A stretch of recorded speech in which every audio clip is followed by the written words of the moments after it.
Hello and welcome to Scrapping on the Fly. My name is Kristen and I'm here with my Scraplift Crafternoon for today. And today we are scrap lifting Yvette Weber, and she created this for Bramble Fox. And her title right there is from Bramble Fox, and then she's got some other perspectives on there as well.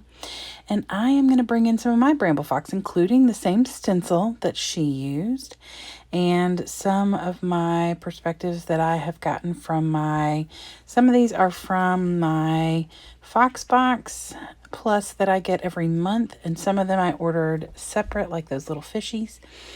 And I'm also going to use my Sweet Rush collection by Vicki Boutin, and that's it. The Bramble Fox and the Vicki Boutin. And then, of course, I'll bring in some ink to put through that stencil. But I'm going to use a 6x8 paper pad, and I'm going to use this background paper because I'm going to map my layout. Not that I do it on camera because I totally forget since I set my paper aside, but I do turn my paper down and it will be matted on there for pictures. But spoiler alert, in the end, it does not mat it, but it will be. This is no surprise to me, guys. So anyway, I have lots and lots of embellishments and stuff, and I'm going to be documenting this picture of my family standing outside the beach house we rented this past spring break. And I thought that was perfect. And I'm going to use squeezed lemonade, ocean, let's see, salty ocean, squeezed lemonade, and chipped sapphire as my colors to go through that stencil.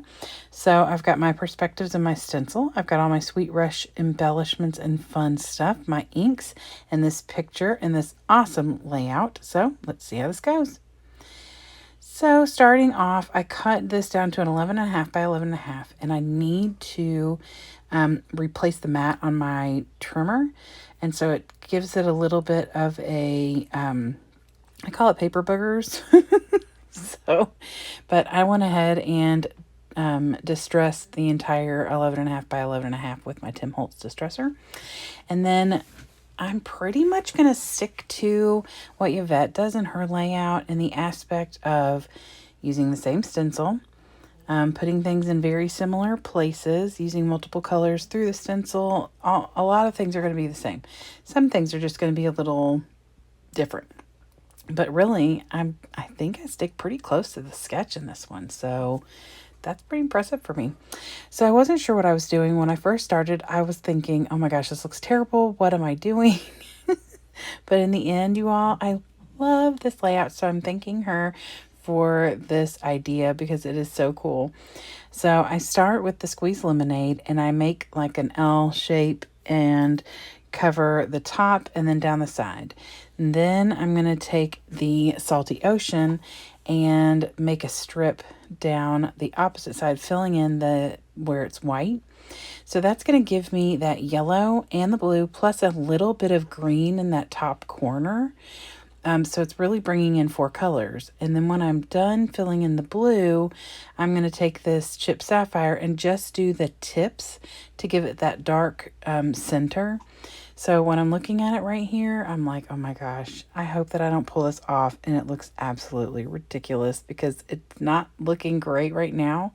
So I do take the stencil off. I cut part of that out and I move it over just a smidge. You can kind of see the white. And then I'm going to take this Zig memory pen and just trace the same outline. So look at it, you all. I love it. And once I get all of it done, I'm so excited. And I'm going to cut out the rest of it because you don't need to see all that, but I'm going to do the corners just like she does. And then, and in the same style, and bam, there it is. And I love it. I love how bright it is. I love all of it. So then I pull out my paper pad and I pull out this one with the sunshine on it. And I had 2 scraps that I shared with you in the beginning. And they're sitting right there on the right, that rainbow stripe and then that green. And then I pulled out the paper that had that full rainbow on it. And I'm going to use a piece of that as well. So I matted it in the sunshine paper. And then I'm going to ink around, or not ink around. I'm going to distress that just like she did. And then I'm going to layer that on top of this little green. No, on top of the rainbow paper. the full rainbow paper that I trimmed down. And I will end up cutting a little of that white off to where it's almost just the orange and not as much of that white, because it needs to be a little smaller. And then I distress that. And then I mat that on top of the little green strip and then the rainbow strip. But then I remembered, oh, she had tapped out some ink. So I smushed a bit of my chipped sapphire onto some packaging, sprayed it with some water, took a paintbrush and tapped it. And I did just like she did with the paper towel and everything. And so I get all that done, and I've tapped through all of them. I put a little splatter of the chipped sapphire in there. And then I take and just go crazy with splattering, and I really, really love it. And at first I was panicking because those blobs right there at the top are huge. Like, she had some bigger blobs as well, but not this big. And of course this is so dark, but I pat that dry so it's not gonna soak up and spread anymore. And I just love it. So thank you, Yvette, because I just love the way this turned out, and I would not have thought to create these little lines and everything like that. I love how they are because they're really cool, and you could do a lot of different things with that. I just think that it's so neat looking. So anyway, and I could have done it in like a gold, like if I was bringing in some gold, which I don't think I have on this layout. But if I was bringing in some kind of a metal, I could totally have used a gold pin instead of the black pin. But since I use black, I'm going to end up bringing a little more black in just a few. So I get that down. I'm really happy with the way it's looking. I'm still pretty close to what she's done, except mine is almost all the way over to the right side and hers is not. My whole point was to use this little, because she has that round embellishment on the clock on the left side. I thought, oh, I'm going to use this little candy thing. It just does not fit with what I'm doing. And oddly enough, there's really not a lot of red in this collection, except for this candy, so I decided to move those aside. I would try some other things. I want to use these perspectives. I was going to use the red hearts, but since I'm not using the little gumball machine, I decided I would bring in a fish, a set of bubbles, and then an orange fish, because there is orange on the layout, and there will be more orange with the florals and things that I bring in. So I thought that would work. So I put them where I'm in the general location of where I'm going to end up putting them. And then I find this little word phrase says "good times on my mind," and we did have a very good time. It was definitely different. We had a lot of adventures at the beach this year. There was tons of construction going on. I really want to use this little pocket journaling space, and it's so cute. But A, I'd have to pull my, stick my hand down in my page protector to pull that out. And B, it's just not going to work because it covers too much of that middle section up, and I don't want to do that. So I end up pulling this little journal tag out of the ephemera, and I'm covering, it says subject date. I just figure I don't need the subject part. I can put the date right there and maybe even write something small in that little area. So I am perfectly fine with that. And then I start pulling all the florals out because I want to make my clusters majority florals, because I feel like it's going to bring in the majority of that, all those colors that are in that rainbow paper. And I loved her big, huge, fat clusters. I thought they were really fun. And so I pulled out a lot of these big florals, and I think I was pulling the little, there's a little piece of protective plastic on the back of your perspectives. And so I was pulling that out. So I'm just building up everything. I stuck this palm tree in here because we are at the beach. I was going to put these sunglasses up here. They don't work out for me. I could have tucked them in down at the bottom.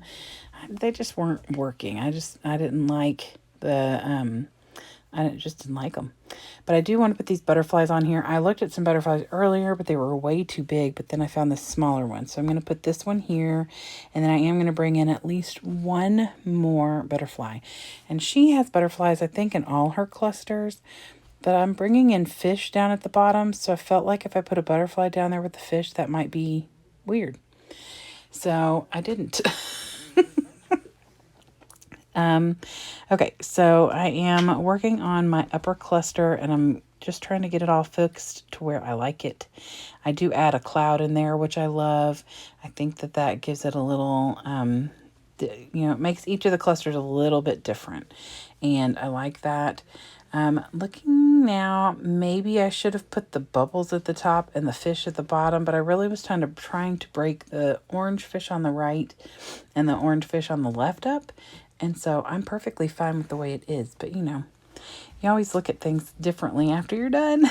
And it's glued down with Nouveau Deluxe, so nothing's pulling that off there without tearing the paper. That's not happening. So I did decide to pull out this like fish scale piece of flare from the Flare Hut, and I put that down on the bottom right corner of my picture. She does have like a circular embellishment there. And then I pulled out my sticker book from Vicky Booten. I pulled out another little butterfly to tuck up here, and that's when I was debating putting it down there in the bottom and decided that was not going to look right with the fish and everything down there. So I just put 2 up there at the top, and then I go through looking for other things that I could tuck in. I did put another floral underneath the picture so that would cover a gap up. And then I pull out the word phrases, and I'm thinking that I'm going to find something in this little area that is going to work for me. So I did pull in this little circular thing that says captured, and it's got a little camera in the middle, and I like that. We always take a group shot. My dad was always in charge of those in the past, so we've been trying to be creative. I believe my daughter set it up on the mailbox and then set a timer for us, and so it was an adventure. I think we took like 20 pictures before we finally got one that was not like all of us acting crazy, and I still think that we weren't all behaving. No shock there.